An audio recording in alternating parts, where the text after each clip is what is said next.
Gandalf the Grey, Gandalf the White, the wandering wizard who shaped the fate of Middle-earth. But who is he really? Before he was the wise guide we know from the Lord of the Rings, Gandalf was something much more ancient. An immortal spirit known as a Maia. Sent by the Valar to Middle-earth, he wasn't just a powerful wizard. His true strength lay in his wisdom, his humility, and his ability to inspire others to stand against Sauron. From his transformation after battling the Balrog to his unique connection with hobbits like Bilbo and Frodo, Gandalf's journey is one of guidance, leadership, and sacrifice. Who was Gandalf before becoming the wandering wizard we know in Middle-earth? Before Gandalf came to Middle-earth, he was known as Olórin, one of the Maiar, lesser Ainur, powerful spirits who served the Valar. He dwelt in Valinor, the Undying Lands, where he was renowned for his wisdom and compassion. In the Silmarillion, we learn that Olórin often visited the house of Nienna, the Valar of pity and endurance, from whom he learned patience and pity. Olórin's wisdom and empathy for the sorrows of elves and men made him a perfect candidate to later become Gandalf, a guide and protector in Middle-earth. His story began not in Middle-earth, but in the celestial realms of Valinor. Why was Gandalf sent to Middle-earth, and what was his mission? Gandalf was sent to Middle-earth by the Valar as part of the Istari, a group of 5 wizards whose mission was to aid the Free Peoples in their struggle against Sauron. However, unlike the more powerful beings in Middle-earth, they were forbidden from using their full powers or seeking dominion over others. Their role was to inspire and guide through wisdom rather than direct force. In Unfinished Tales, it stated that the Istari were sent to contest Sauron's power by uniting elves and men. This makes Gandalf's mission clear: inspire the Free Peoples, not dominate them. How did Gandalf become so trusted and respected by the Free Peoples of Middle-earth? Gandalf earned his place among the Free Peoples through centuries of wisdom, travel, and service. He didn't seek power, but rather worked behind the scenes to foster alliances, offer counsel, and push others toward greatness. His pivotal role in uniting Thorin Oakenshield and Bilbo Baggins for the quest to reclaim Erebor in The Hobbit is one such example.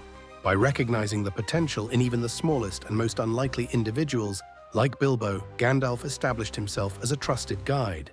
His wisdom and foresight earned him the respect of men, elves, dwarves, and hobbits alike. What's the significance of Gandalf's transformation from Gandalf the Grey to Gandalf the White? Gandalf's transformation after his battle with the Balrog is one of the most iconic moments in his story. After falling in battle in Moria, Gandalf is sent back to Middle-earth by the Valar, this time as Gandalf the White. He takes on the role that Saruman, who had fallen into corruption, should have held. As Gandalf the White, he not only gains greater authority, but also becomes the leader of the Istari. This transformation signifies his new responsibility, increased power, and the need to bring unity in the face of Sauron's growing threat. Gandalf the White embodies his final form, stronger and more decisive in his role to guide Middle-earth's defenders. How did Gandalf contribute to the defeat of Sauron if he wasn't directly involved in destroying the One Ring? Though Gandalf didn't destroy the One Ring himself, his role in Sauron's defeat was indispensable. Gandalf's greatest strength was as a unifier and strategist. He played a critical role in bringing together key leaders such as Aragorn, Frodo, and the Elves of Lothlorien. He orchestrated the alliance of the Free Peoples, men, elves, dwarves, and hobbits, against Sauron. We cannot achieve victory by arms, but by arms we can give the ring-bearer his only chance, frail though it be. We must push Sauron to his last throw. We must call out his hidden strength so that he shall empty his land. We must march out to meet him at once. We must make ourselves the bait. Without Gandalf's foresight and ability to inspire others to take on the quest, like Frodo bearing the ring to Mordor, the Free Peoples would have been scattered and unable to defeat Sauron. How powerful was Gandalf, and what limitations were placed on him? Gandalf was indeed powerful, but his powers were deliberately limited by the Valar.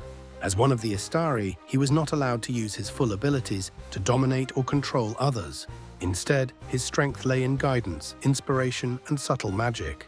One of his key magical tools was Narya, the elven ring of fire, which helped him inspire courage and perseverance in others. I am a servant of the secret fire, wielder of the flame of Anor. You cannot pass. The dark fire will not avail you, flame of Udun. Go back to the shadow. You cannot pass. This quote reflects Gandalf's connection to a higher spiritual force, the secret fire, but also shows his restraint in using raw power. His limitations made him focus more on wisdom and leadership, rather than direct conflict. How did Gandalf differ from the other Istari, particularly Saruman? Gandalf's defining characteristic, and what set him apart from the other Istari, was his humility. While Saruman sought power and became corrupted by his desire to rival Sauron, Gandalf remained focused on his mission to help others.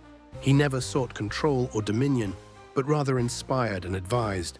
This humility allowed Gandalf to succeed where Saruman failed. "Behold, I am not Gandalf the Grey, whom you betrayed.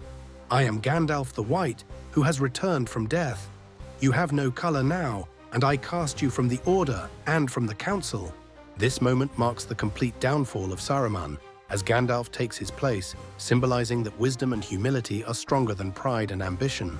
Why did Gandalf choose hobbits like Bilbo and Frodo for such important roles in Middle-earth? Gandalf's special connection with hobbits is one of the most unique aspects of his character. While others underestimated them, Gandalf saw hobbits' resilience, courage, and incorruptibility. He recognized that someone like Frodo, with no desire for power, was the ideal ring-bearer. His relationship with Bilbo in The Hobbit is a testament to his understanding of the unexpected potential in seemingly ordinary individuals. "My dear Frodo," exclaimed Gandalf, "hobbits really are amazing creatures, as I have said before. You can learn all that there is to know about their ways in a month, and yet after 100 years they can still surprise you at a pinch. I hardly expected to get such an answer, not even from you." Gandalf's bond with the hobbits demonstrates his belief that even the smallest person can change the course of the future. Gandalf is far more than a powerful wizard. He is a Maia spirit, a servant of the Valar, a humble guide, and a wise leader. His mission was never to dominate or to defeat Sauron through sheer force. Instead, he guided, inspired, and united the free peoples of Middle-earth to achieve victory.